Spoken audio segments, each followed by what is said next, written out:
Realmente, não há maior amor e não há maior prova de amor do que o conduzir uma alma à salvação. Mas isto para uma pessoa que está salva, para uma pessoa que está regenerada e eleita. Regenerada e eleita. Não é eleito antes de regenerar. Depois de regenerado, eleito, então há misericórdia. Há uma vontade de ver os outros salvos. Para nós, um dos sintomas reais de uma pessoa regenerada é que ela continue afirmando: agora meu interesse é ver outros nesta experiência. E, em nome do Senhor Jesus, vamos abrir a palavra em Lucas, capítulo 24.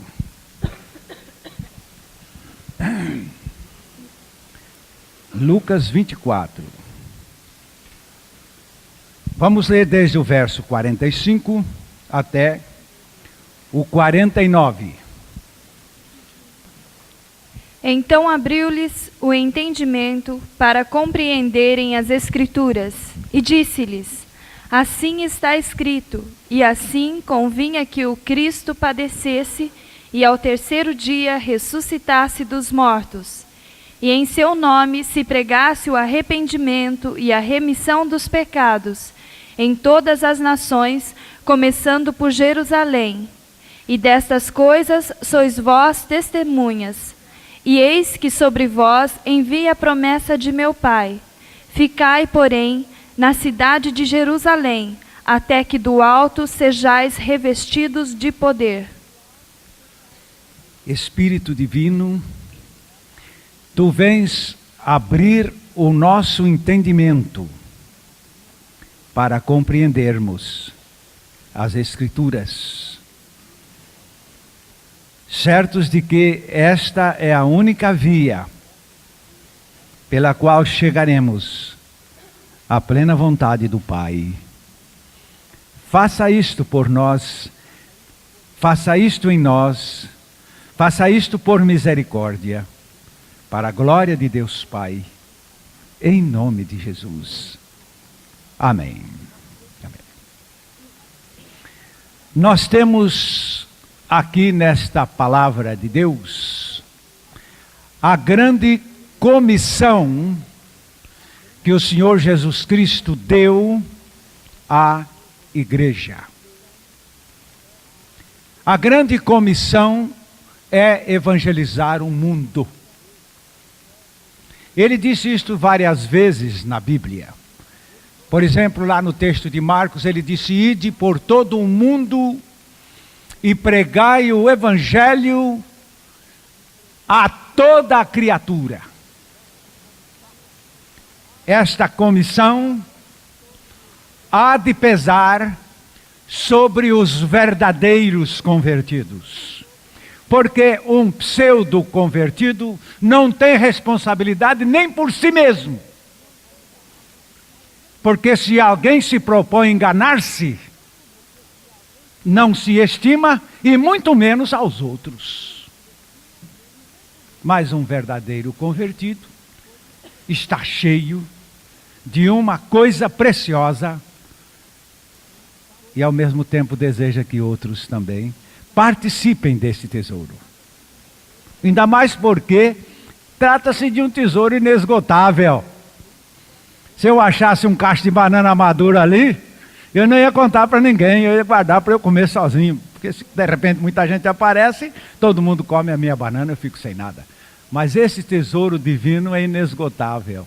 Quanto mais almas entram para dentro deste reino, maior é o enriquecimento da sua própria vida, do próprio cristão, do próprio regenerado, porque ele está se enriquecendo ao dar. É o único processo de se enriquecer ao dar, é evangelizando. Porque enquanto você dá esta mensagem, você está se enriquecendo de almas agregadas ao reino de Deus por tua conta. E o Senhor Jesus também disse: ide Fazei discípulos de todas as nações, eu estou citando Mateus 28.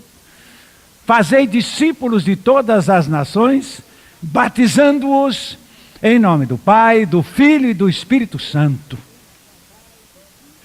ensinando-os a guardar todas estas coisas, e eis que eu estou convosco até a consumação dos séculos. A grande comissão que o Senhor Jesus lançou sobre a igreja é de levar este evangelho. Se a igreja subsiste hoje, deve-se àqueles que no passado procuraram evangelizar. E assim, nós agora vamos estudar esse texto onde o Senhor Jesus Cristo nos apresenta a sua grande comissão, comissão que nós temos que encarar com seriedade, com espírito de obediência e com muito interesse, porque ela nos envolve, ela envolve o mundo, ela envolve o reino de Deus. Ela envolve os valores transcendentais de que se pode pensar.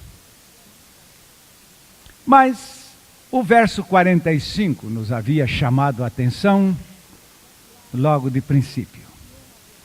É claro que uma pessoa na ignorância jamais poderá entender o valor desta comissão de Jesus. E ignorância das Escrituras Sagradas. Que há muita gente que sabe muita coisa. Eu às vezes observo certos setores da cultura, da ciência, da tecnologia e do desenvolvimento que está por aí. Eu fico admirado de ver como o homem sabe coisas. Mas se não lhe abrir o entendimento, ele não saberá as Escrituras. Ele não saberá a palavra de Deus. Mas o Senhor Jesus está aqui agora para falar com os seus apóstolos, com aqueles que já haviam andado com ele no mínimo 3 anos e meio. Já haveria muito treinamento. Cuidado que treinamento não é abrir entendimento. Eles já estavam muito treinados. Eles já sabiam até onde Jesus gostava de dormir, onde Jesus gostava de comer. Eles já sabiam os temas prediletos de Jesus. Eles sabiam aonde é que Jesus gostava de estar, para onde ele gostava de andar. Eles já sabiam uma porção de coisas acerca do treinamento. Mas a palavra de Deus que Jesus pregava a cada passo, eles precisavam de entendimento. Agora eu queria que você tomasse cuidado com a diferença entre a palavra entendimento e a palavra revelação.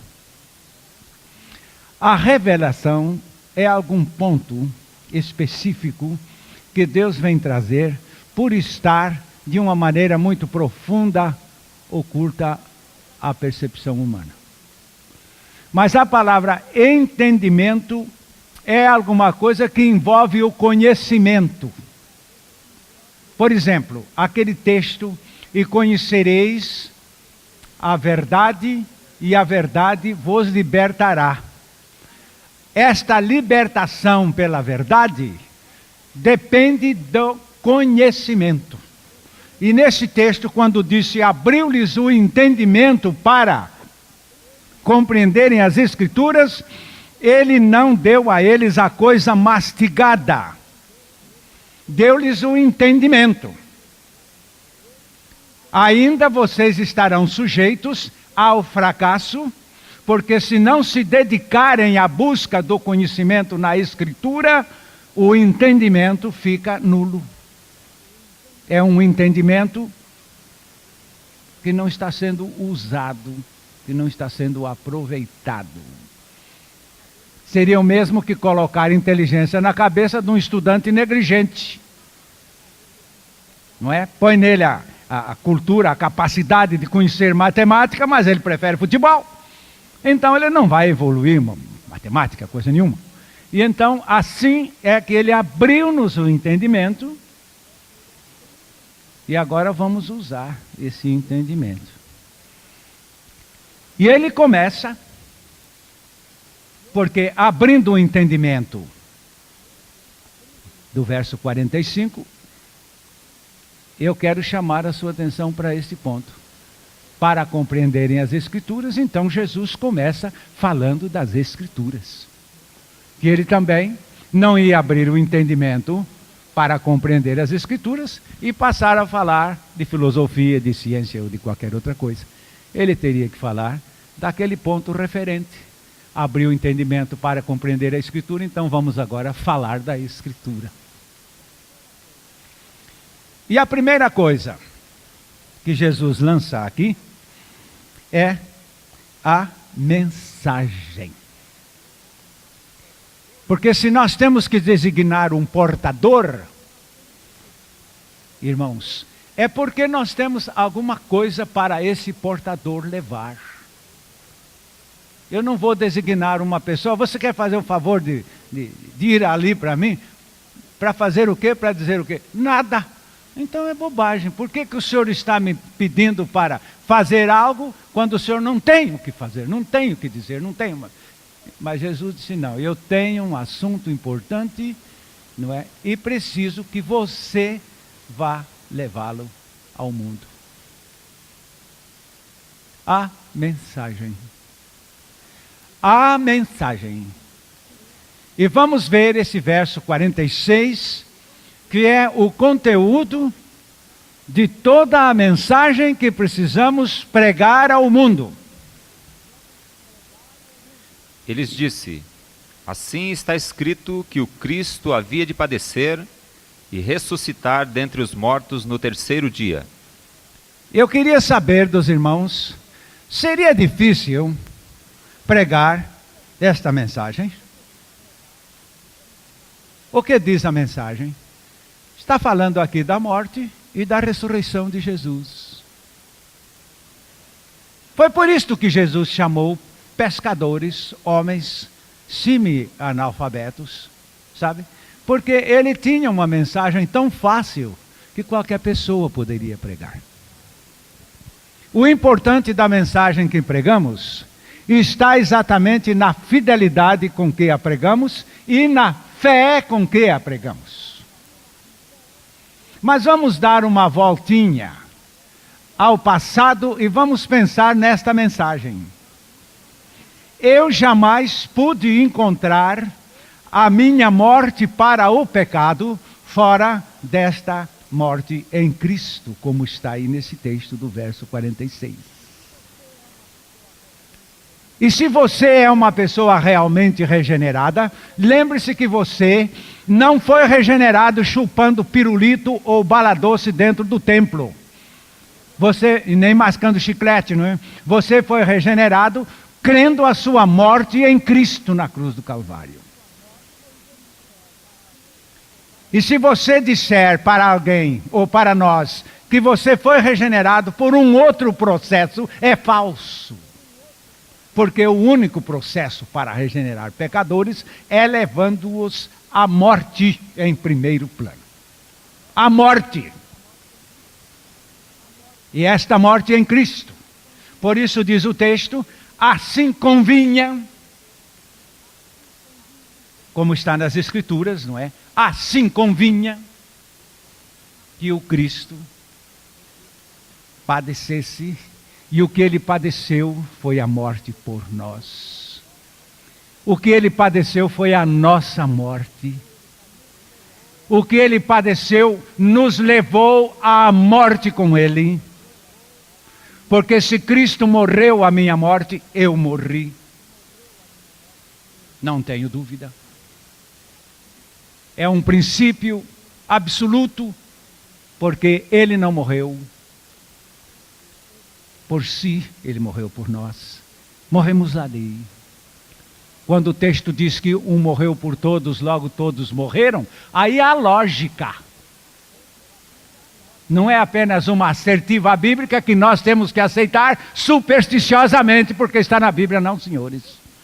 Daí perdemos muito da Bíblia. Porque ele disse lá, conhecereis a verdade. E o conhecimento da verdade não se assume sem entendimento. Se eu não entendo o que eu estou conhecendo, não posso tomar isso como verdade. Mas na realidade, o Senhor Jesus morreu a nossa morte. O Estevão, aliás, é Stefan, e o Nicolau viviam numa família e eles perderam os pais. E o Nicolau casou-se e o Stefan ficou morando junto com o seu irmão e a sua família. E era tempo de guerra na Rússia. E o exército convocou o Nicolau para ir para a guerra. O irmão casado. E foi uma consternação, porque ele ainda dizia: por que eles não me chamaram para ir para a guerra? Eu sou solteiro, foram chamar o meu irmão casado, com família, com responsabilidade, com trabalho. Mas o Stefan ficou sabendo o dia que o Nicolau tinha de apresentar a junta militar para incorporar e ir para a guerra. Ele correu lá, antes que ele fosse buscado, antes que ele fosse chamado. O Stefan correu lá na junta e disse: já vim me apresentar para o serviço militar. Quem é você? Eu sou Nicolau e tal. Mas ele era o Stefan. Mas ele ia para a guerra no lugar do seu irmão. E lá, então, foi incorporado o Stefan. E coisa estranha é que o Nicolau achou falta do Stefan. Ele sumiu. De certo, foi por aí, sem nos avisar. Mas alguma hora ele chegará de volta. E o Stefan foi para o treinamento e depois foi para o campo de batalha e lá morreu. E trazia no seu pescoço não sei como é que chama aquilo. Como é que chama? A plaqueta de identificação. Obrigado, irmão. E lá estava Nicolau de tal. Então, foi recolhida a plaqueta e ele foi registrada a sua morte no campo de batalha, etc. E vem a comunicação para a família. Quando chegou lá em casa, comunicação oficial do comando do exército, dizendo com toda tristeza: lamentamos que o Nicolau morreu no campo de batalha, dando a sua vida pela pátria, etc. O Nicolau disse: agora entendi o que o meu irmão fez. Agora entendi. E a plaqueta estava ali na mão. Ele foi para a guerra no meu lugar e ele morreu por mim. Mas quando foi dali uns dias, o delegado do exército chegou lá, o Nicolau, e disse: escuta, rapaz, você não tinha sido inscrito para ir para a guerra e não tinha sido convocado? Disse: fui. E o que aconteceu? Aconteceu que eu fui para a guerra, morri no campo de batalha. Você não pode provar isso com toda a documentação. Com toda e absoluta documentação. E foi lá, trouxe a plaqueta de identificação, disse: estou aqui. Voltou para casa, para minha esposa, indicando que eu tinha sido recolhido morto no campo de batalha. E aqui agora eu tenho documentos dos pêsames lá da direção do exército, e tenho mais documentos que provam que eu morri em pleno campo de batalha. Os senhores querem me convocar agora para quê? Não, se você já morreu no campo de batalha, quem mais vai convocar um defunto para o campo de batalha? É certo. Você entendeu quando Cristo morreu por nós? Nós morremos. E não vamos morrer mais, já morremos.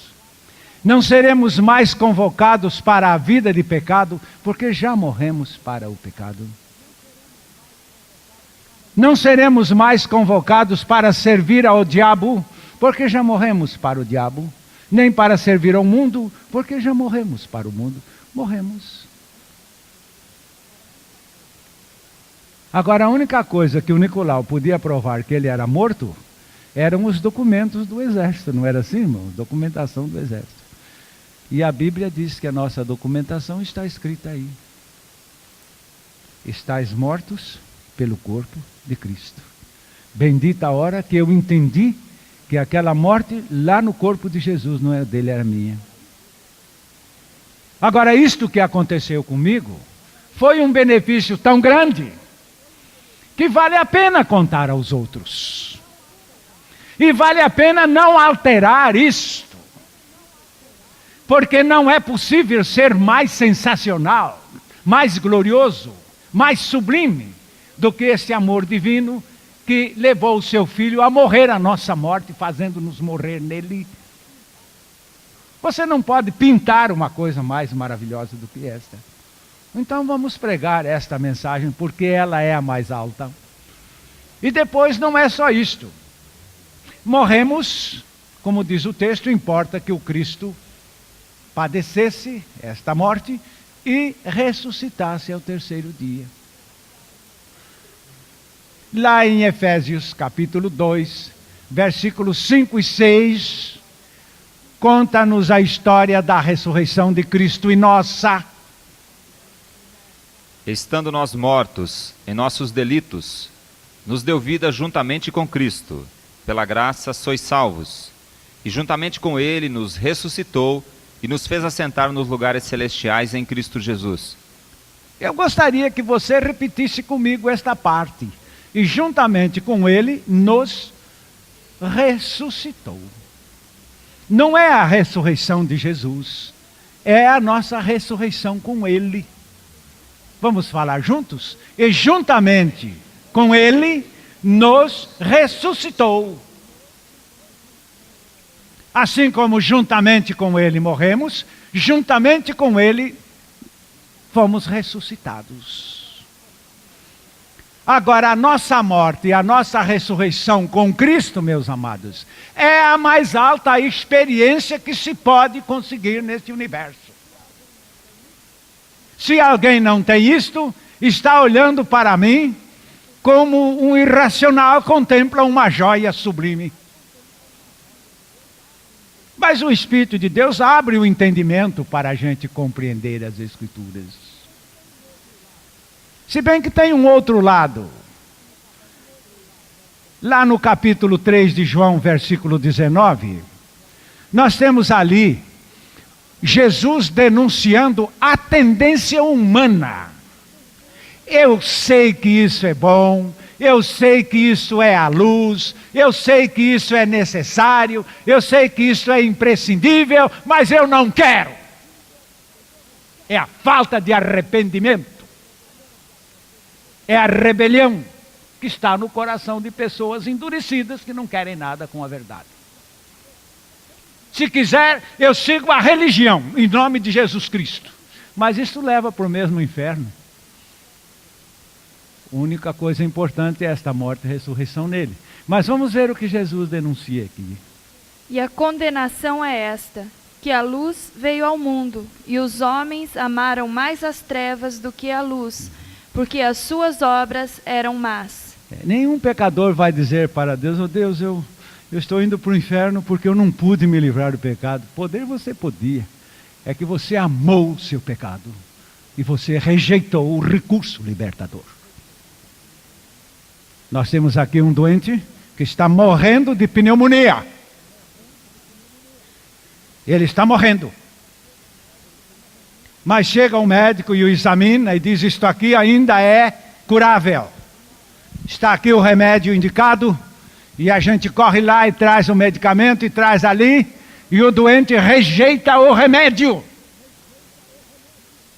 Porque morreu? De que morreu? Nós não temos um médico aqui hoje? Ô doutor, sabe como é que chama essa doença? Rejeitonomia. Não é pneumonia mais, não. Morreu por rejeitar o recurso curativo. E o recurso curativo é a tua morte, a tua ressurreição em Cristo, que com todo o amor Ele realizou para te levar a esta graça salvadora. E se você rejeita é porque você ama o pecado. E então este seu amor ao pecado é que vai lhe levar à perdição. Não foi a falta de recurso libertador, não. Foi a falta de disposição de arrepender-se. Que arrepender significa isto. E eu estou horrorizado do meu pecado, eu não quero continuar nele. Deus não jamais deixou um arrependido sem salvação. E agora aqui, se a mensagem é a morte e a ressurreição de Cristo, e morte e ressurreição com Cristo, nós temos uma mensagem fácil. Será difícil falar para um pecador que você morreu e ressuscitou com Cristo? É tão fácil. Olha, eu tenho um recadinho para a senhora. Pois não, um recadinho. De quem? De Jesus. Ele mandou lhe dizer que ele morreu e ressuscitou, sabe? E que a sua morte e a sua ressurreição com ele lhe traz a vida eterna. Tchauzinho. Está aí a mensagem, está aí o recado. E é possível que qualquer pessoa faça esse trabalho. O recado é simples. Mas a gente vai dizendo sempre a mesma coisa, é esse logo o conceito. É logo esse conceito, mas sempre dizendo a mesma coisa, é a sua morte e a sua ressurreição com Cristo. A sua morte e a sua ressurreição com Cristo. Ah, mas eu gostaria de falar para aquela outra pessoa uma outra coisa. Então deixa o seu gosto para lá e fique falando esse mau gosto da firmeza da verdade, sabe? A firmeza da verdade é isto, é a nossa morte e ressurreição com Cristo, não mude esse tema. Estou me lembrando do Jonas. Deus disse a Jonas, Jonas, eu quero mandar um recado para Nínive. E você vai ser o portador desse recado. E o recado é o seguinte, dentro de 40 dias, Nínive será destruída. Eu não sei se o Jonas achou que a mensagem era tão insignificante que ele achou que não devia perder tempo com isso. Resolveu fugir desta responsabilidade. Mas Deus deu de cima dele ao ponto de que ele finalmente dizendo, bem, eu resolvi agora te obedecer, então vai a Nínive, vou a Nínive. E agora o que é para dizer? É para dizer o que era para dizer. Vai dizer que dentro de 40 dias Nínive será destruída.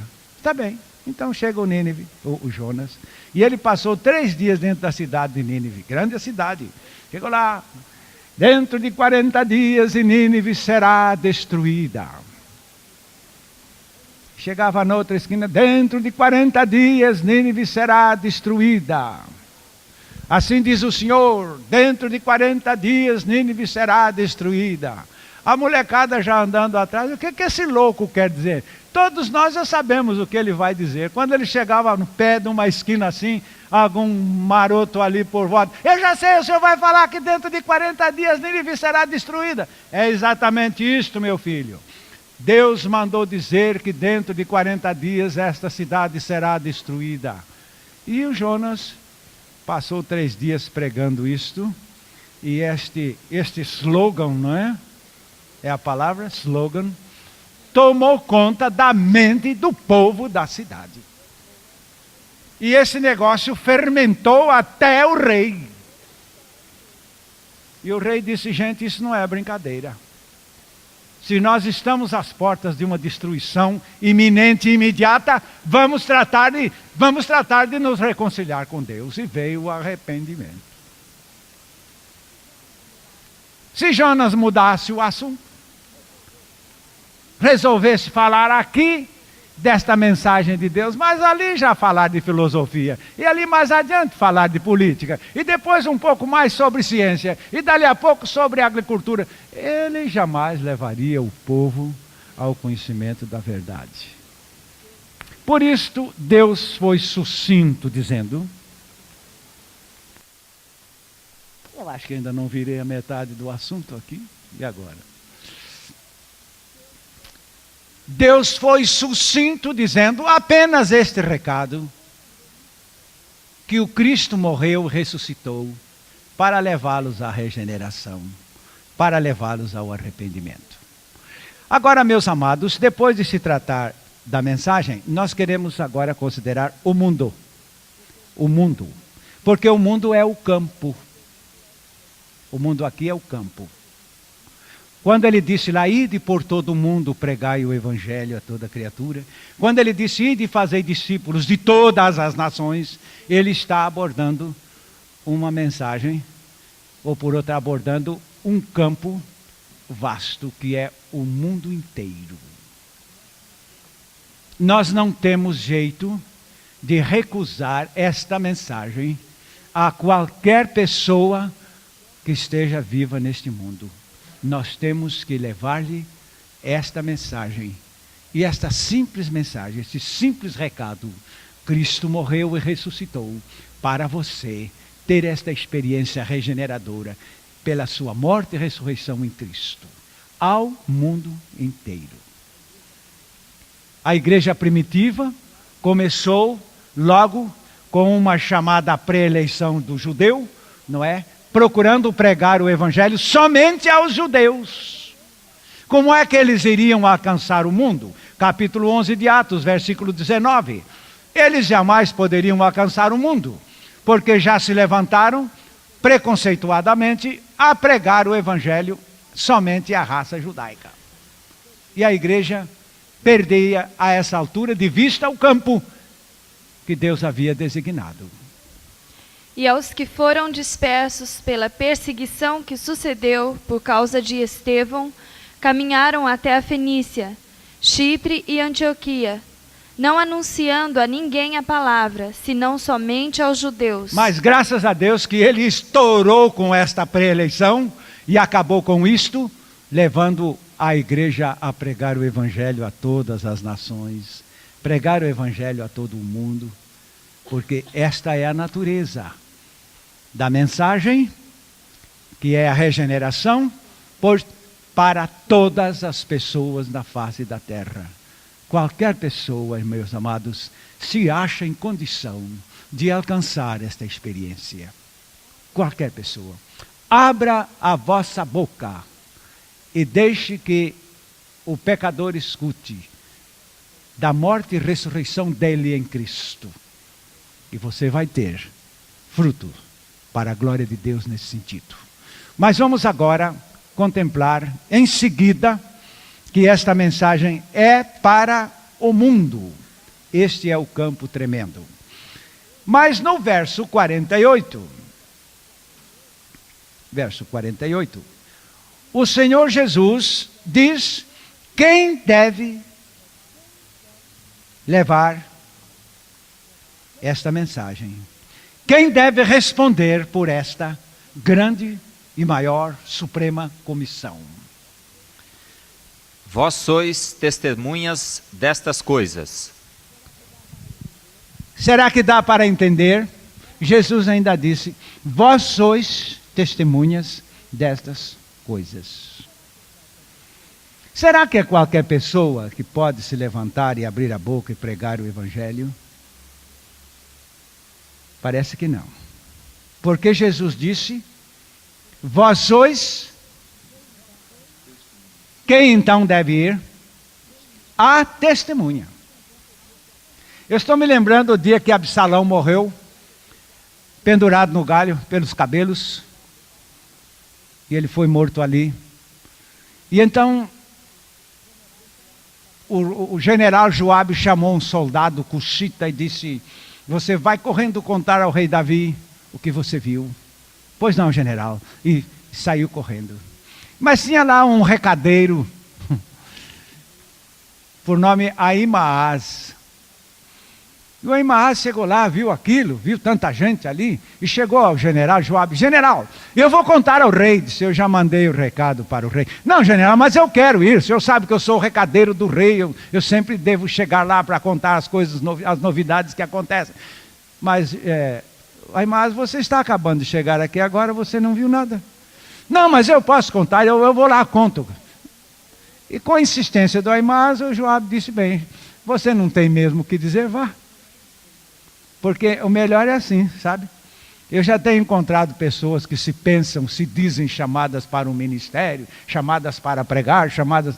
Então, minha única resposta: dá uma experimentada aí. Se der resultado, é sinal que você está valendo. Senão, você já se desilude. Nada como levar para a experiência. E foi isso que o Joabe fez. Eu não vou ficar aqui prendendo você. Vá. E ele foi. Só que foi sem ser testemunha. E é interessante que o Ahimaaz ainda fez uma outra coisa astuta. Ele conhecia atalhos para chegar até onde o rei estava. Ele foi e antecipou-se, chegando antes do Cushita, lá na presença do rei. E quando chegou lá, o rei disse: você tem alguma novidade, Ahimaaz? Tenho, rei. Então conte aí o que você viu. O rei: eu vi uma grande multidão. Quando eu cheguei lá, eu vi uma grande multidão. E o que mais? E o meu filho Absalão. Bem, eu vi uma grande multidão. Mas o que mais que você viu? Bem, eu vi uma grande multidão. Mas fique para cá. Fica para cá. E já tratou de colocá-lo de lado. Porque quem não é testemunha, ganha logo um ladozinho para ficar. É o lado de fora. E ficou logo ali. Isso, se você não tiver resultado com as suas pregações, peça a Deus que te identifique como testemunha. Eu acho que você não está sendo testemunha. E então a palavra de Deus nos mostra que chegou o soldado Cushita, não é? E contou ao rei tudo o que ele viu, não é? Ele viu Absalão pendurado, ele viu o soldado entesar o arco, ele viu a flecha penetrar, ele ouviu o grito do Absalão morrendo, e ele viu o corpo dele já caído ali no chão, morto. Vi tudo. A testemunha tem tudo certo para contar. Foi o que Jesus disse: destas coisas sois vós testemunhas. Eu quero te dar um conselho. Se você não tem a certeza do seu novo nascimento, não abra sua boca para pregar evangelho para ninguém, porque você não é testemunha. O que é testemunha? Testemunha é uma pessoa que participa de um fato. Participa de um fato. A palavra participar muitas vezes é vendo. Eu vi o que aconteceu. Você pode notar que quando uma testemunha se levanta num tribunal para dizer: vou dizer a verdade, somente a verdade, nada fora da verdade. Muito bem. E como é que é o negócio? Bem, eu ouvi um boato aí pela cidade que dizem que fulano matou fulano. Bem, então, meu amigo, já se põe de lado. Isso aí não é... Pode ser até verdade, mas é muito superficial. Não pode ser testemunha. Testemunha é uma pessoa que tem uma experiência com um fato. Se você morreu em Cristo, se você ressuscitou em Cristo, abra sua boca, porque Deus quer te usar como testemunha. Abra sua boca lá no sua mesa de trabalho com seu colega. Abra sua boca lá na sua sala de estudos. Abra sua boca em qualquer outro lugar, lá na oficina, na viagem, na estrada, em qualquer lugar, porque você é a testemunha. A testemunha é aquela pessoa que tem uma experiência. Nós temos um hino que diz isto: se você está salvo por Cristo, ó irmão, dize-o em todo lugar. Se você tem certeza que Ele transformou a sua vida, pode abrir a sua boca, porque você é a testemunha. É a testemunha. Não podemos dispensar o fato para o testemunho, porque é das testemunhas é que se constitui o fato. E então a palavra de Deus nos mostra que Jesus nos colocou como testemunhas. Agora, meus amados, temos uma coisa muito maravilhosa aqui. É que a testemunha não tem responsabilidade pela mensagem. Mas ela é a evidência da mensagem. Outro dia já dissemos aqui que nenhuma pessoa tem obrigação de salvar a ninguém. Quem salva é Jesus. A nossa tarefa é pregar, é evangelizar, é fazer o que Ele mandou. Ele nunca nos mandou salvar ninguém. Ele nos mandou anunciar este evangelho que salva. A pregação fica com você. O testemunho te pertence, mas a salvação é comigo. A salvação é com o Senhor. A regeneração é com Deus Pai, que é o autor, com Deus Filho, que é o meio, com Deus Espírito Santo, que é o agente, e com a palavra de Deus, que é o processo. Deus é que é o autor desta obra na experiência de uma pessoa. De qualquer maneira, nós temos apenas que ser, então, as testemunhas. Porém, nesta hora, faço questão de destacar este ponto. Se você não tem certeza da sua experiência de novo nascimento, se você não tem certeza de sua morte e ressurreição em Cristo e da vida de Cristo em você, você não está sendo convocado como testemunha para levar este evangelho a ninguém, porque você não é testemunha.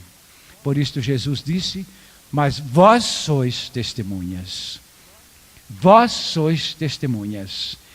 Quem? As testemunhas. Estas são testemunhas. E então, tendo que testificar, estes são os enviados da parte do Senhor.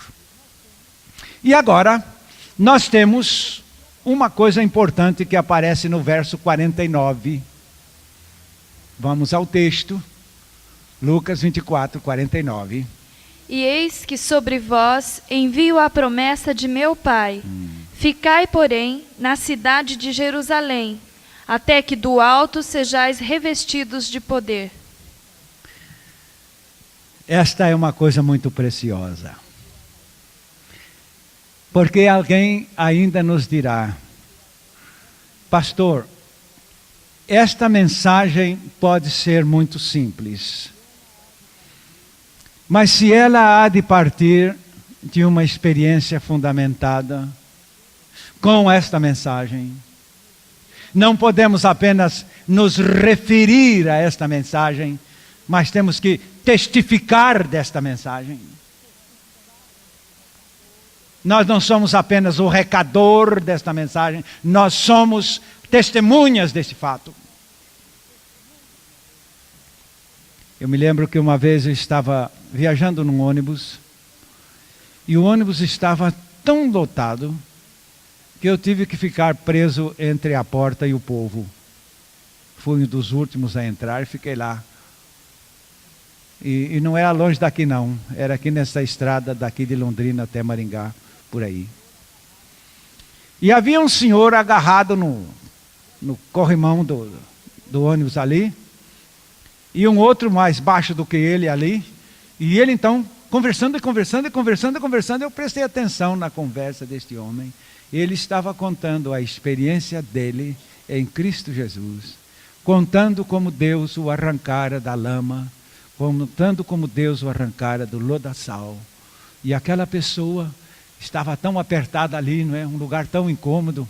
Parece que seria melhor que fôssemos para uma sala com sofá, com lareira e etc., né? Talvez com televisão para distrair melhor. Não, senhor. Mas estava ali exatamente num lugar difícil, incômodo, mas o testemunho estava jorrando. Irmãos, eu baixei a minha cabeça e orei por aquele homem e disse: oh Deus, que bênção que o Senhor está usando de contar esse testemunho da experiência deste homem para aquele pecador. Resulta, Senhor, em bênção na regeneração desta pessoa que está lhe ouvindo.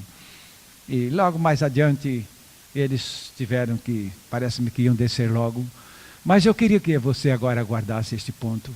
A testemunha está encarregada de transmitir o que ela tem experimentado. Mas vem agora este ponto. Só isso?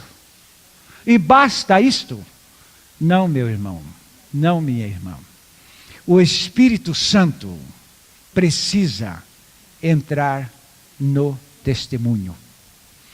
Nós temos aqui na Bíblia uma passagem que nos mostra que o testemunho não pode ser de um só. Deuteronômio, capítulo... Eu tenho essa passagem marcada aqui. Ainda anotei.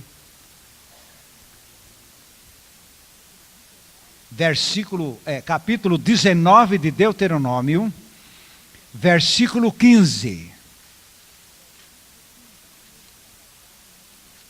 Vamos ler esta passagem mostrando que o testemunho de um só não vale. Uma só testemunha não se levantará contra alguém por qualquer iniquidade ou por qualquer pecado, seja qual for que cometer. Pelo depoimento de 2 ou 3 testemunhas se estabelecerá o fato. Aí é uma questão de expor a verdade. Se uma testemunha só expõe a verdade, diz a Bíblia, ela não tem força. Porque, vamos dizer, o criminoso poderá atestar em contrário e fica uma por uma, não dá para se decidir. Então Deus disse 2 ou 3 testemunhas. E Jesus então disse também isso, eu não dou testemunho sozinho de mim, o Pai também testifica de mim. E agora a testemunha precisa ser acompanhada de outra testemunha. Foi então que o Senhor Jesus disse em Atos capítulo 1, versículo 8, é o mesmo texto de Lucas 24, 49. Mas recebereis a virtude do Espírito Santo, que há de vir sobre vós, e ser-me-eis testemunhas, tanto em Jerusalém como em toda a Judéia e Samaria, e até aos confins da terra. Notamos aqui a presença do Espírito Santo.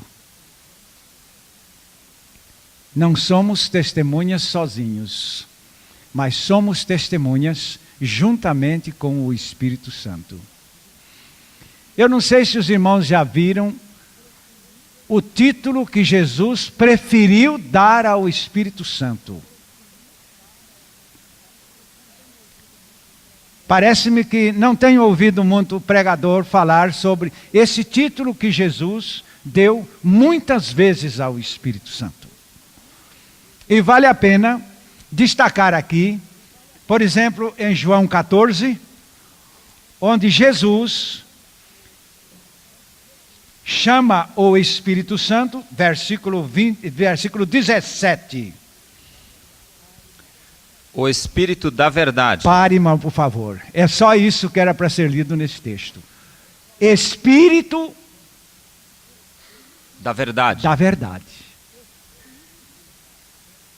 Espírito da verdade. Então, meu amado irmão, minha irmã, seja a tua real experiência transmitida na realidade, para que o ouvinte realmente a ouça e veja, porque aqui agora já não é mais um contado, é um demonstrado. Eu sou esta pessoa que Jesus arrancou do charco de lodo, da lama, do pecado, da corrupção, da perdição, da porta do inferno.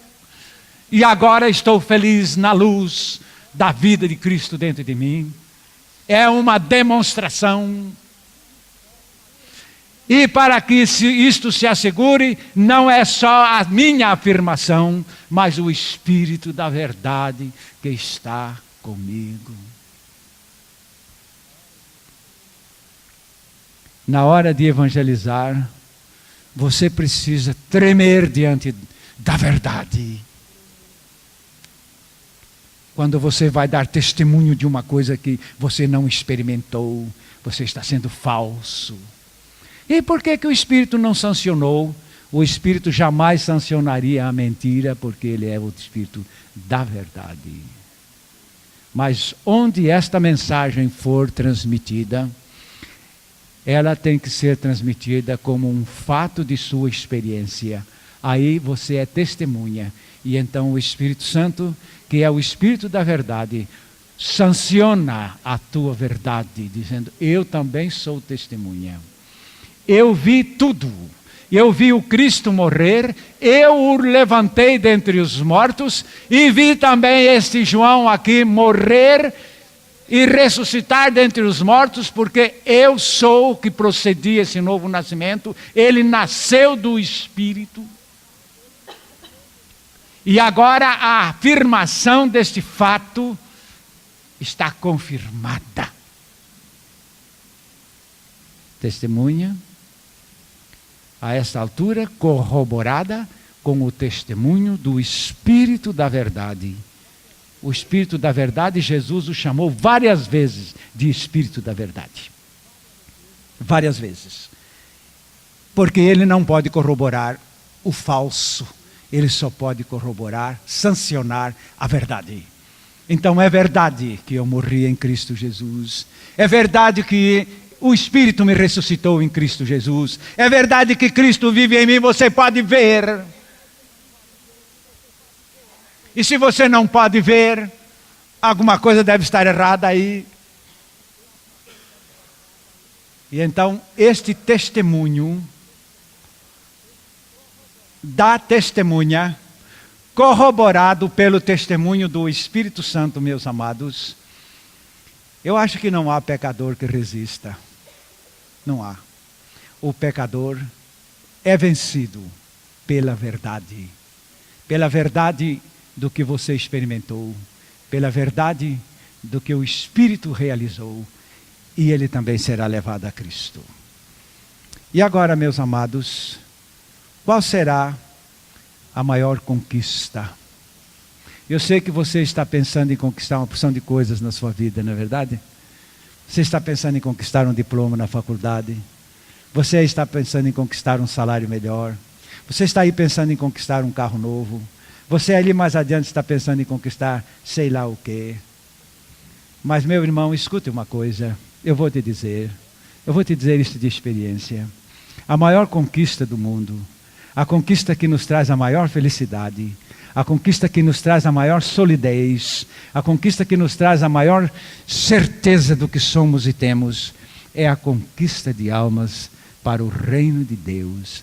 É o cumprimento desta grande missão que Jesus deu à igreja, que Jesus deu a cada um de seus regenerados. Esta conquista de alma, meu irmão, minha irmã, é o maior tesouro. E você não vai conquistar almas apenas contribuindo. Não, não, não. Você precisa conquistar almas testificando. Não tem outro caminho.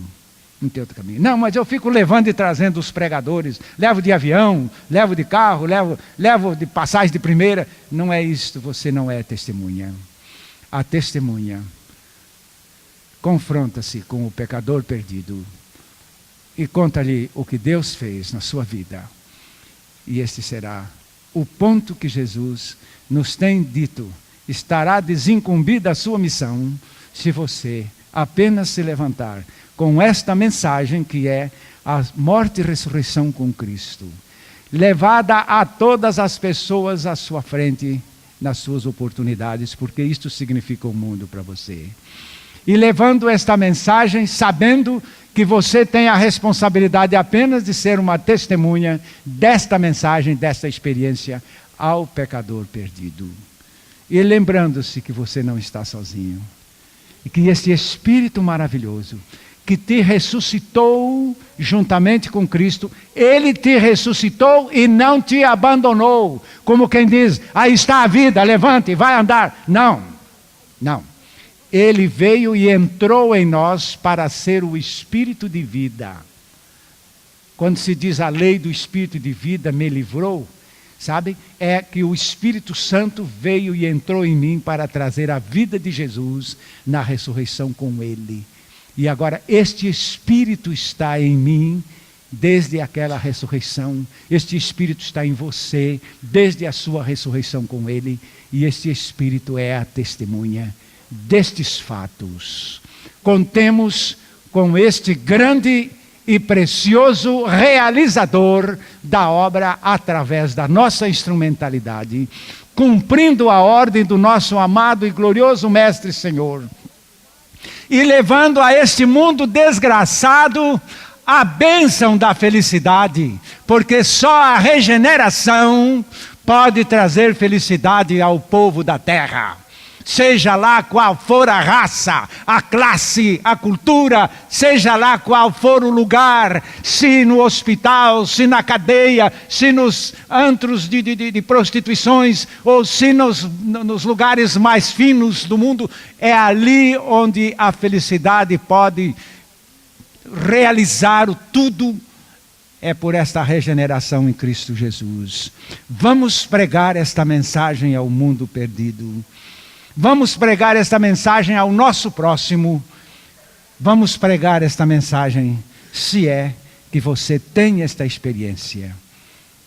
E Deus, na sua grande misericórdia, vai fazer isto também naqueles que não estão assegurados desta experiência, para que tenham-na e possam levá-la ao mundo perdido que precise desta graça.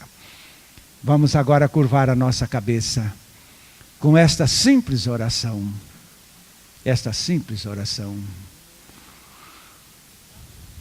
Senhor, faça de mim uma testemunha desta salvação que trouxeste à humanidade. Senhor, que o Teu Espírito Santo me use para testificar ao mundo perdido desta graça tão simples, da nossa morte e nossa ressurreição e a vida do Senhor Jesus.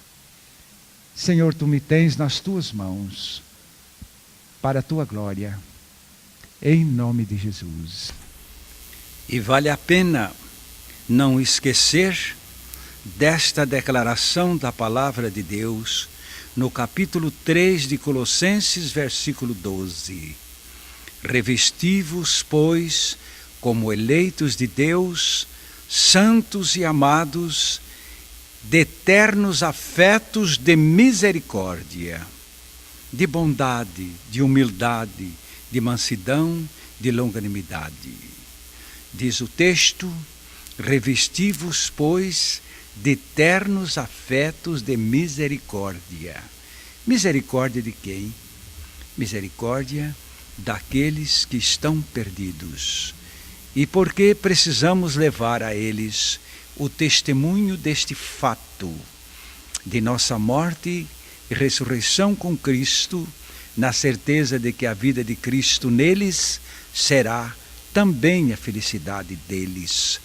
Ó, meus amados, se somos eleitos, tenhamos misericórdia daqueles que ainda não chegaram a esta eleição.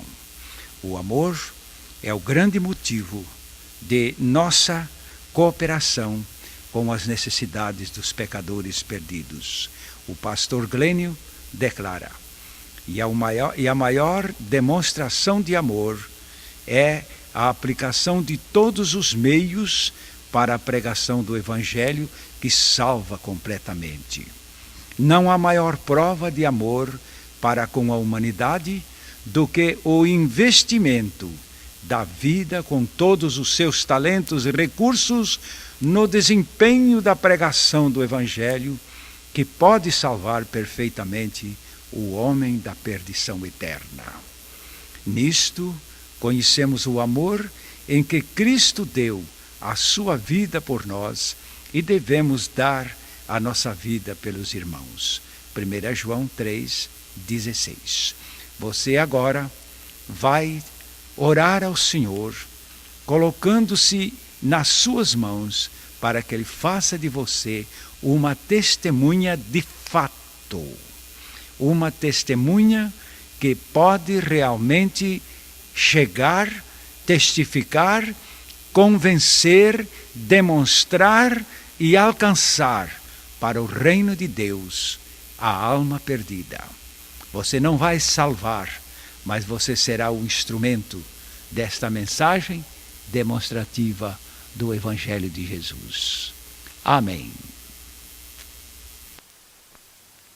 A mensagem que você acabou de assistir faz parte do Ministério de Comunicação Palavra da Cruz. Temos um grande acervo de estudos bíblicos em áudio e vídeo.